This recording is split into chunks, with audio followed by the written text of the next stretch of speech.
प्रिय मित्रों, नमस्कार। आप सभी का हमारे YouTube चैनल पर स्वागत है। मित्रों, जैसा कि आप लोग जान रहे हैं कि इस समय हम लोग जो है इंडियन ज्योग्राफी यानी कि भारत का भूगोल का अध्ययन कर रहे हैं। ठीक है। इसमें हमने काफी जो है जलवायु वाले चैप्टर को पढ़ रहे थे। काफी हद तक इसमें हम लोगों ने पढ़ चुके हैं। अब जो है आज हम लोग जो है सिद्धांत जो है जल क्या कहते हैं कि मानसून की उत्पत्ति से संबंधित सिद्धांतों का अध्ययन कर रहे थे। अब तक हमने जो है दो सिद्धांत पढ़ चुके हैं। आज हमारा यहाँ पर जो है तीसरा होगा, जो मानसून की उत्पत्ति का जेट स्ट्रीम सिद्धांत। ठीक है। कौन सा सिद्धांत होगा? हमारा तीसरा वाला होगा मानसून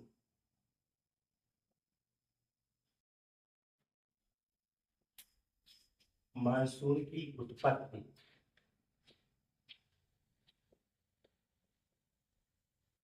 उत्पत्ति का जेट स्ट्रीम सिद्धांत।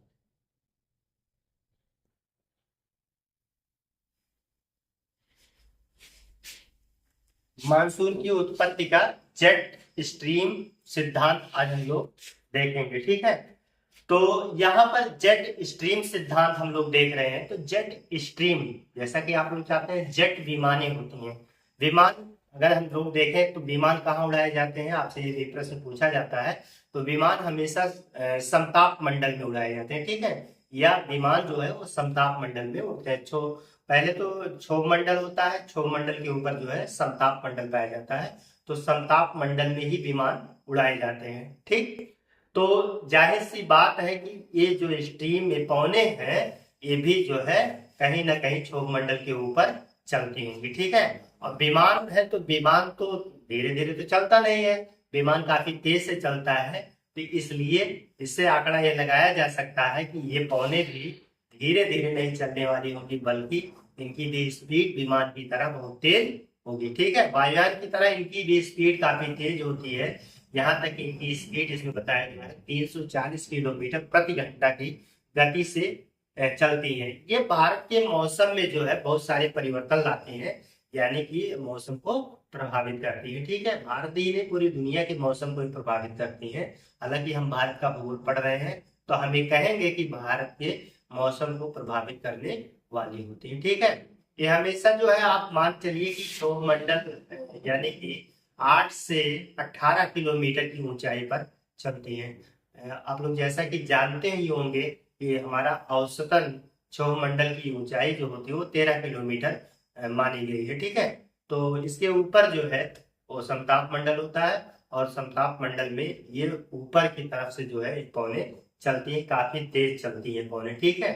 तो ये पौने भी जो है काफी तेज चलने वाली होती है। हालांकि अब हम लोग जो है जेट स्ट्रीम से संबंधित सिद्धांत को आइए समझने का प्रयास करते हैं, फिर आगे हम लोग देखेंगे। ठीक है। तो जेट स्ट्रीम ऊपरी वायुमंडल में, इसको नोट करेंगे, जेट स्ट्रीम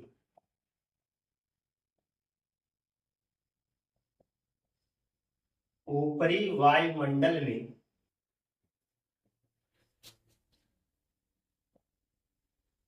ऊपरी वायुमंडल मतलब 9 से 18 किलोमीटर की ऊंचाई पर ऊपरी वायुमंडल में तीव्र गामी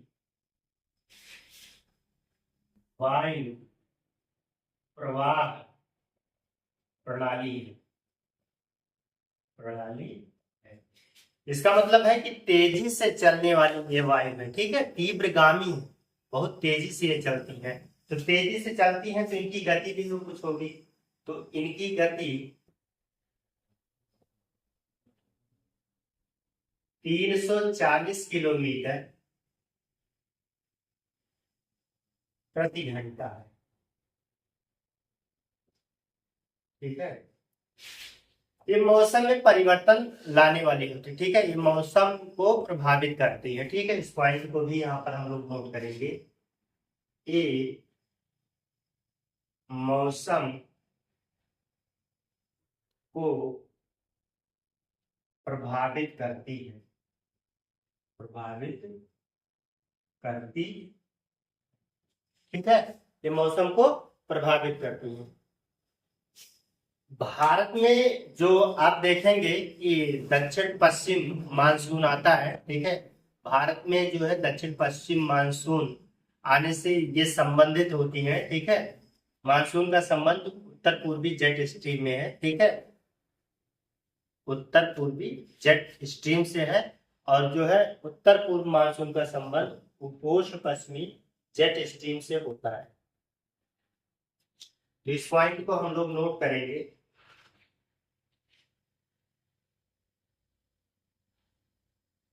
भारत में दक्षिण पश्चिम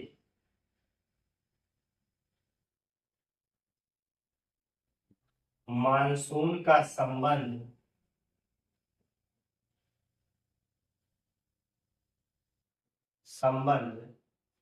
संबंध जो होता है उष्ण पूर्वी जेट स्ट्रीम से है। उष्ण पूर्वी जेट स्ट्रीम से है।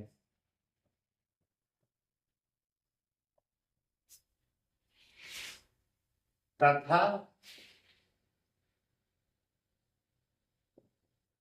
उत्तर पूर्वी मानसून का संबंध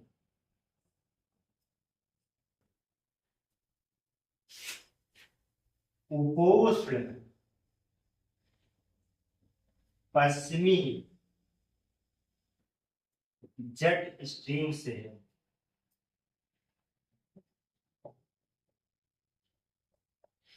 ठीक है, इस बात को समझ लीजिए। जो दक्षिण पश्चिम मानसून होता है उसका संबंध उष्ण पूर्वी स्ट्रीम से है, या और इसमें जो उत्तर पूर्वी मानसून होता है उसका संबंध उपोष्ण यानी कि पछुआ, ठीक है, उपोष्ण मतलब पछुआ पश्चिमी जेट स्ट्रीम से है। ठीक, तो इस बात को आप लोग समझ लिए होंगे, ठीक है।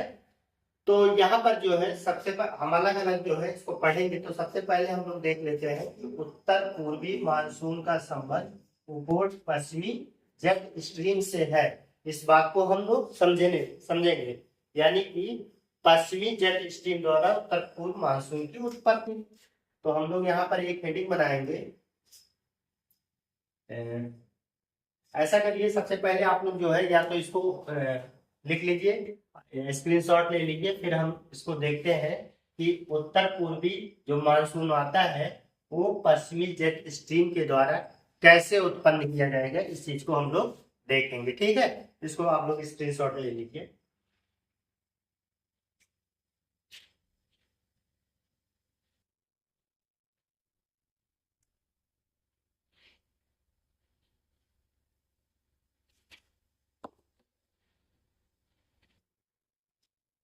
हेडिंग आप लोग बना लीजिए, पछुआ यानी कि उपोष्ण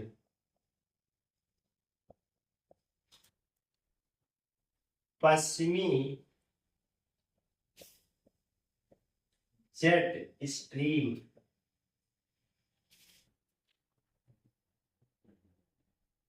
द्वारा उत्तर पूर्वी मानसून की उत्पत्ति।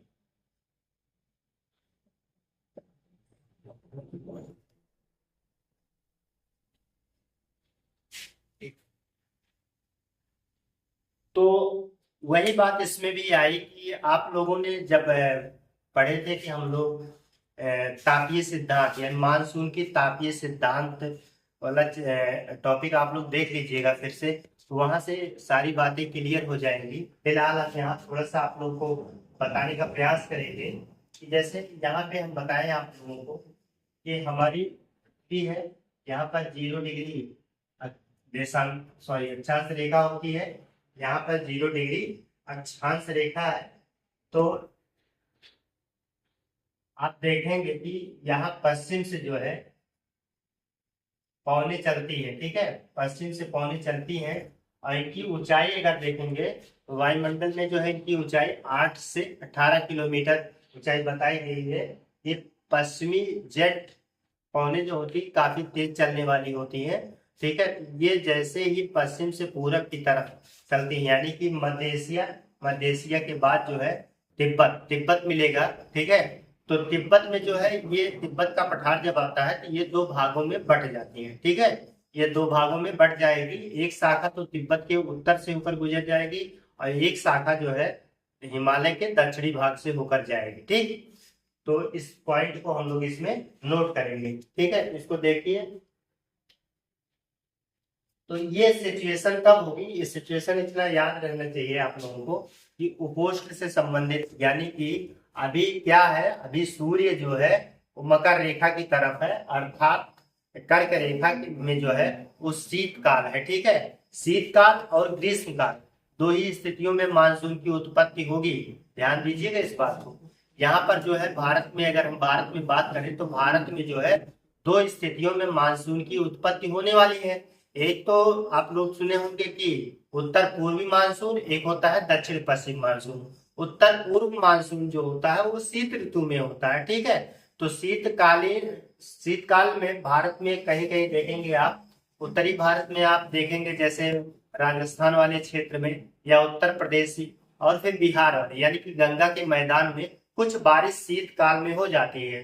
तो उसको हम शीतकाल में, ये बारिश किस वजह से होती है, तो ये बारिश जो होती है उत्तर पूर्व मानसून की वजह से होती है, ठीक है। यानी कि अब उत्तर पूर्व मानसून में एक शब्द और ऐड होगा, वो होगा हमारा पश्चिमी विक्षोभ, ठीक है।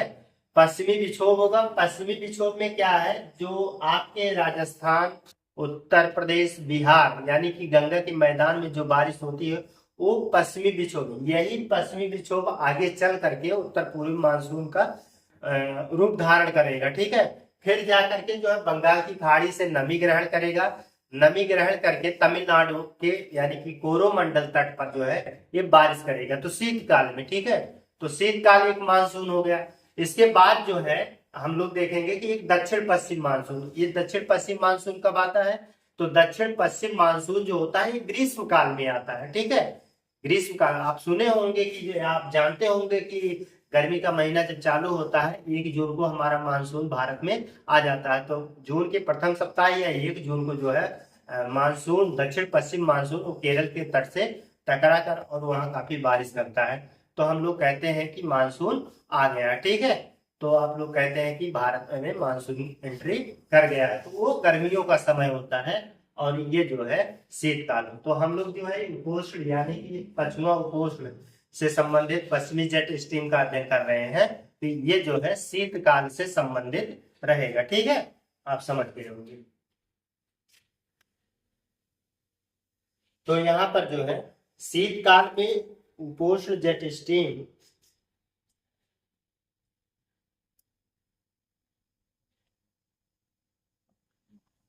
शीतकाल में उपोष्ण जेट स्ट्रीम, जेट स्ट्रीम संपूर्ण भारत के, संपूर्ण भारत के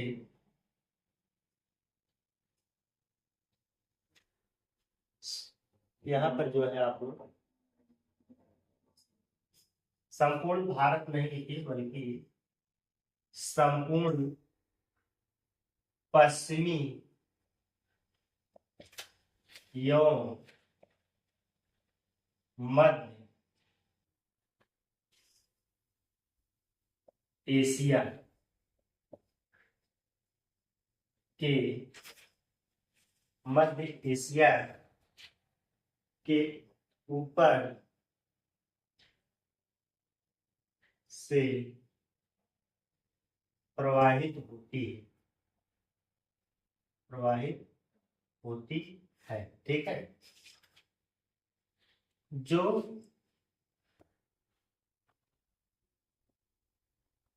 तिब्बत के मौजूदगी में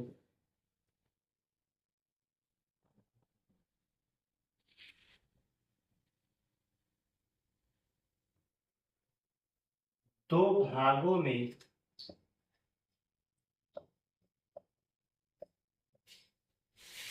विभाजित हो जाती है।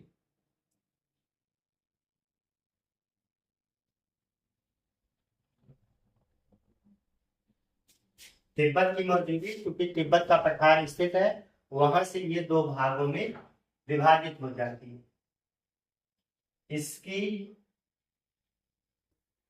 एक शाखा तिब्बत के उत्तर उत्तर में तथा दूसरी शाखा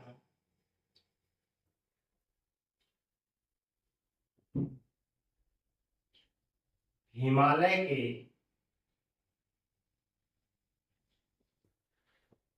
दक्षिण की ओर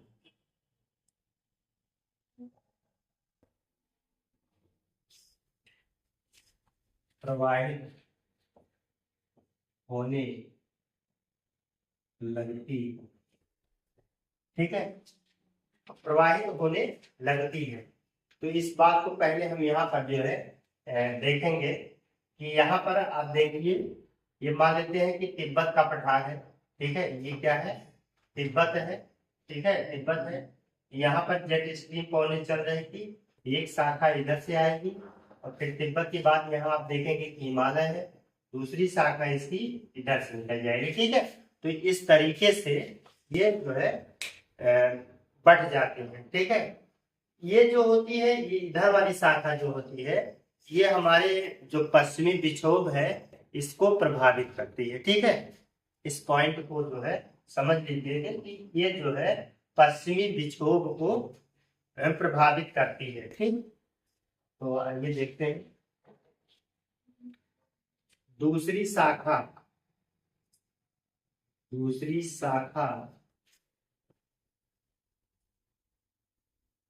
पश्चिमी विक्षोभ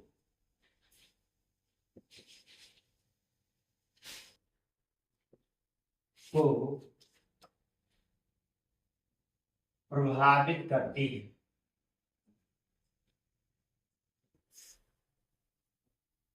ठीक है, पश्चिमी विक्षोभ को प्रभावित करती है और इस बात के लिए प्रेरित करती है कि वो तेजी से जो है वो भारत में आए, ठीक है। तो पश्चिमी विक्षोभ क्या होता है, इस बात को यहाँ पे आप लोग नोट करेंगे। पश्चिमी विक्षोभ क्या चीज होता है, इस चीज को जानिए, ठीक है। तो पश्चिमी विक्षोभ का मतलब ये है कि जैसे आप देखेंगे यहाँ पे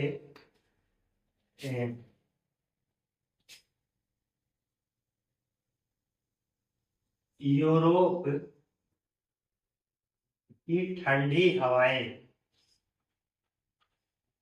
ठंडी पवने तथा सहारा मरुस्थल की गर्म पवने, ठीक है, गर्म पवने भूमध्य सागर में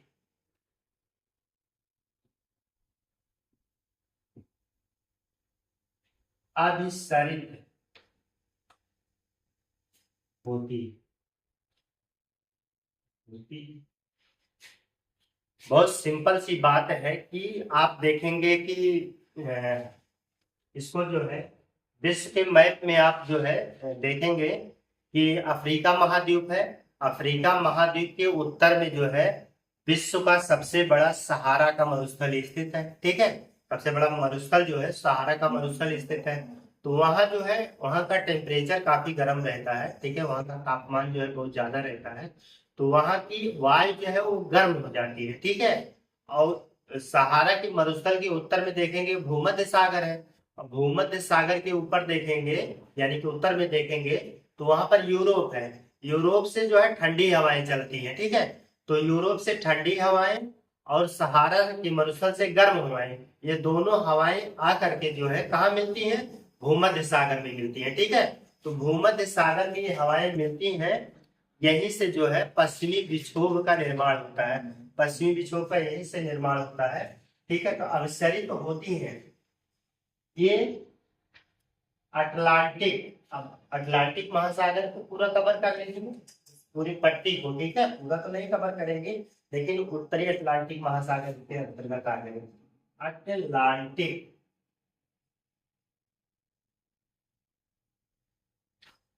महासागर एवं भूमध्य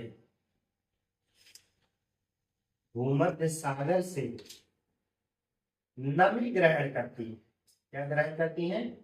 नमी ग्रहण करती है, ठीक है। ये नमी ग्रहण करेगी और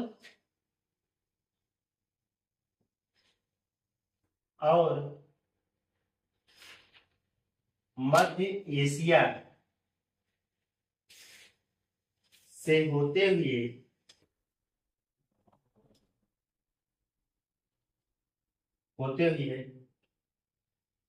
अफगानिस्तान, पाकिस्तान के रास्ते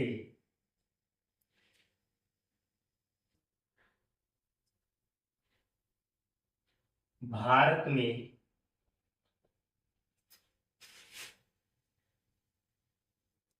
पहुंचती है।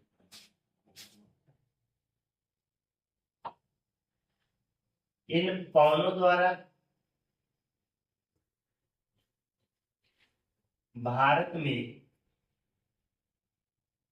शीतकाल में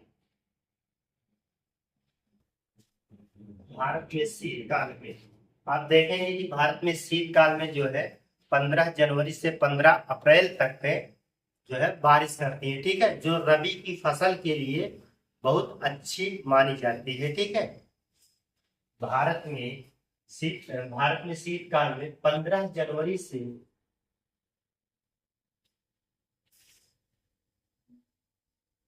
15 अप्रैल तक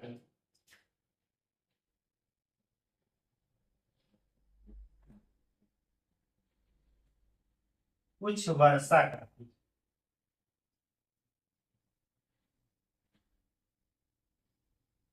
एक रबी के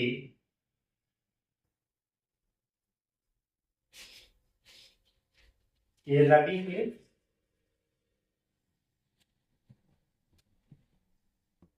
फसल के लिए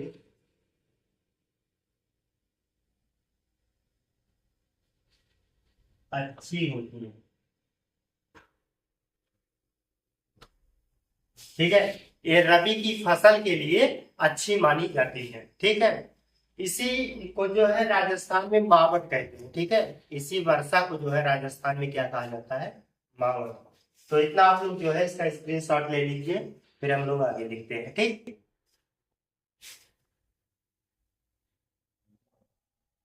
इसको हम मिटा के यहाँ पे लिख दे रहे हैं, एक लाइन लिखना जरूरी है, आप लोग नीचे पढ़ा लीजिएगा।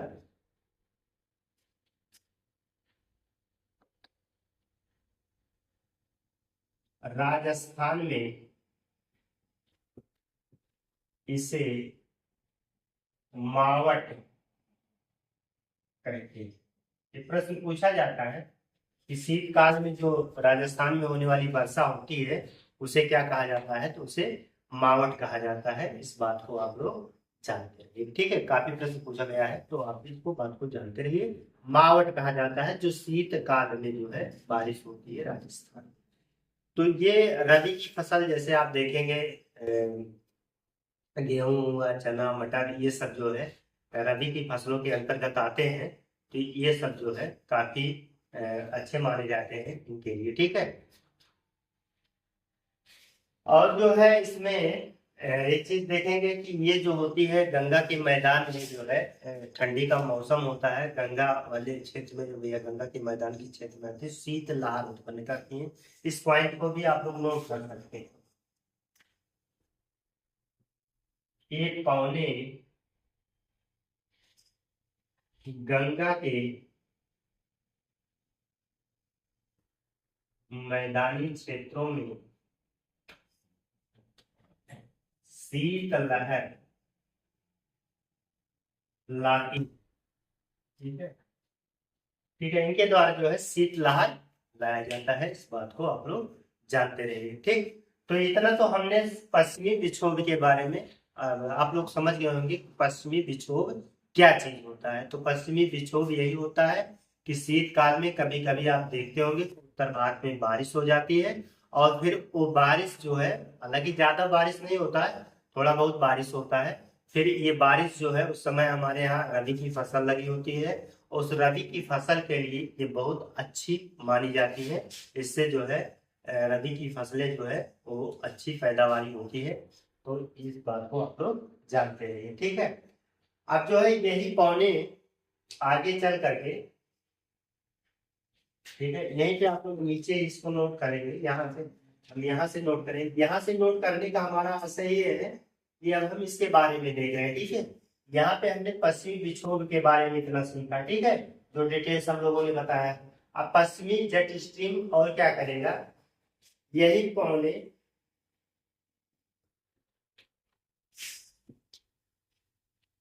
आगे बढ़कर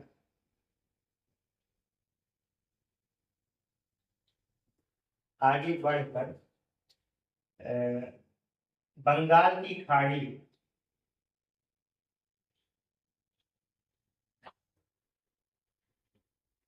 खाड़ी से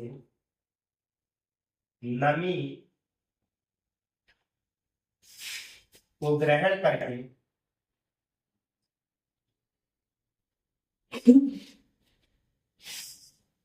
शीतकाल में ही शीतकाल में ही तमिलनाडु के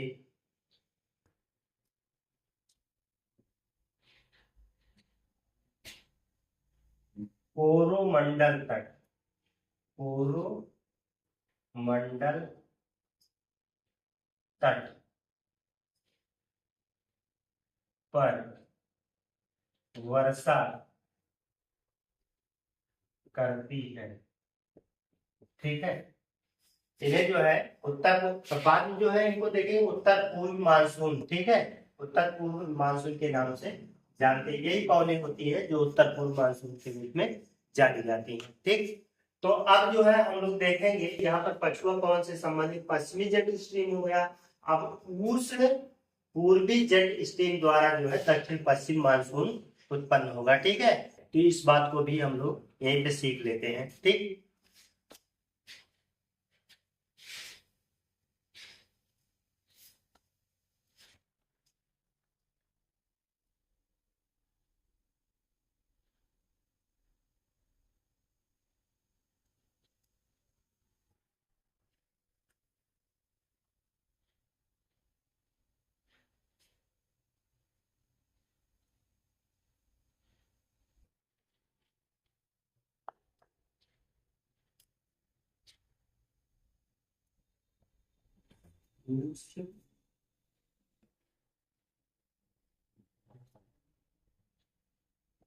पूर्वी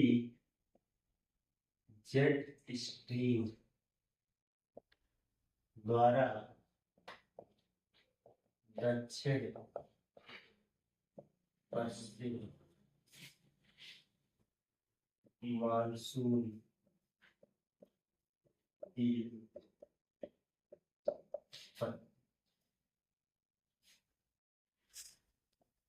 ठीक, तो दक्षिण पश्चिम मानसून की उत्पत्ति। अब यहाँ पे कहने का मतलब क्या हुआ, कहने का मतलब ये हुआ कि सूर्य उत्तरायण हो गया। ठीक है, यानी कि ITCZ जोन उधर हमने जो बताया था, वही जोन जो है अब कर्क रेखा की ओर धीरे धीरे, यानी कि कर्क रेखा पर जा, और इधर का जो आपने उपोष्ण वाला जो देखे थे, उपोष्ण वाला क्षेत्र जो देखे पछुआ, ठीक है, ये भी जो है तिब्बत के पार चला गया। ठीक है, तिब्बत के उत्तरी में चला गया है, उधर की तरफ खिसक गया है।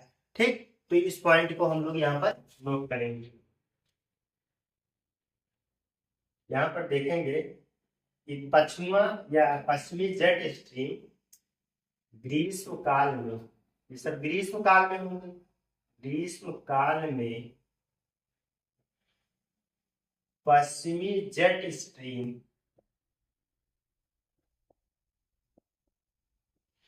पश्चिमी जेट स्ट्रीम तिब्बत के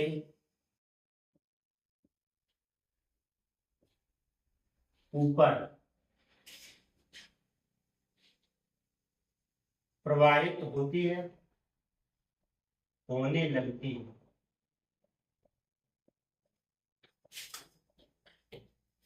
तथा पूर्वी, ठीक है, तथा पूर्वी जेट स्ट्रीम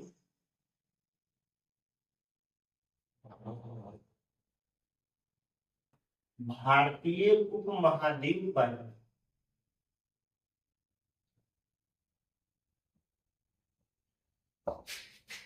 प्रवाहित होती है।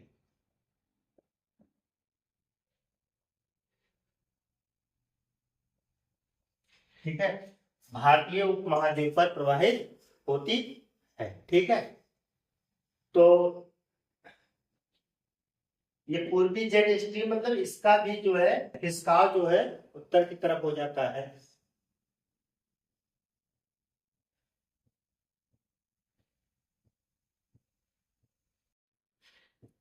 तो पूर्वी जेट स्ट्रीम जो होती है इसकी उत्पत्ति का कारण क्या बनेगा। ठीक है, तो यहाँ पर पूर्वी जेट स्ट्रीम की उत्पत्ति का कारण बहुत इंपॉर्टेंट है इसको जानना।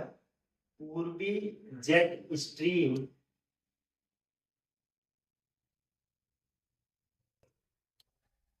की उत्पत्ति का मुख्य कारण, उत्पत्ति का कारण जो है मध्य एशिया एवं तिब्बत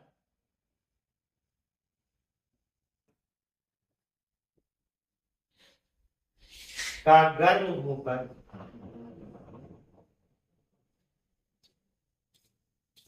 यहाँ की वायु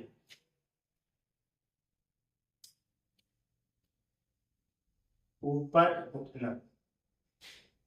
ठीक है, यहाँ मध्य एशिया वाले क्षेत्र में और तिब्बत वाले क्षेत्र में यहाँ की वायु जो है काफी गर्म हो जाती है और गर्म होकर के ऊपर उठती है। ठीक है, ऊपर उठने लगती है, तो यही जो है ऊपर उठती है, तो ये जो है दो घड़ी की सुई की जो है दिशा में घूमने लगती है। ठीक है, ऊपर उठना तथा घड़ी की सुई की दिशा में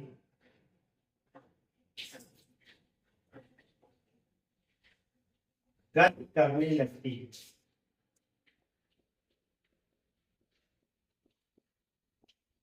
ठीक है, इसकी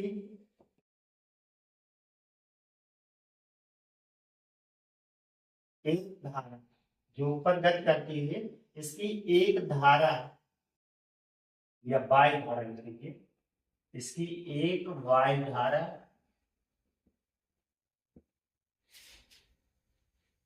रूस की ओर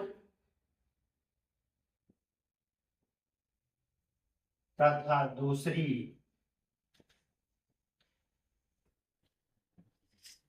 वायु धारा उत्तर पूर्व की ओर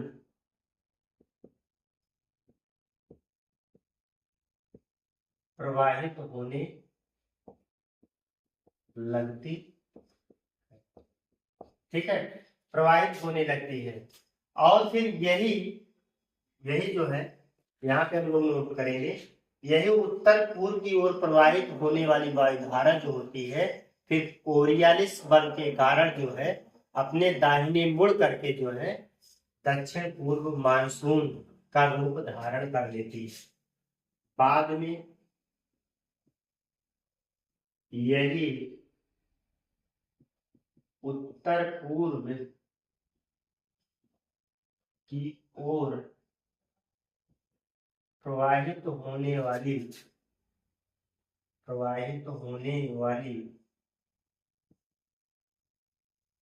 वायु की धारा अपने दाहिने मुड़कर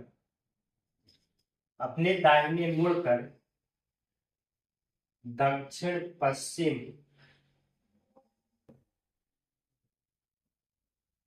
मानसून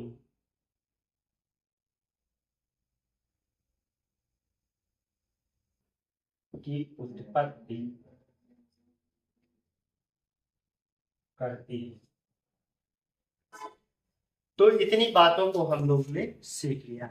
आइए हम इस बात को थोड़ा कंसाइज करके फिर आप लोगों को बताते हैं। पूरी बात को हम लोग जो है कंसाइज करेंगे, कंसाइज करके जो है इसे आप लोगों को एक फिगर के माध्यम से इस बात को समझाएंगे। अब तक हमने डिटेल सारी बातें जो लिखने वाली बातें थी, इसे आप लोगों को लिखना है, इस चीज को आप लोग लिख सकते हैं, ठीक है। अब इस बात को हम लोग हम जो है समझेंगे, थोड़ा सा इसको मैथ के माध्यम से हम आपको बताने का प्रयास करते हैं। यहाँ समझिए आप, मैं इसको मिटा दे रहा हूँ, तो स्क्रीनशॉट लेना, आप लोग इसका स्क्रीनशॉट ले लीजिए।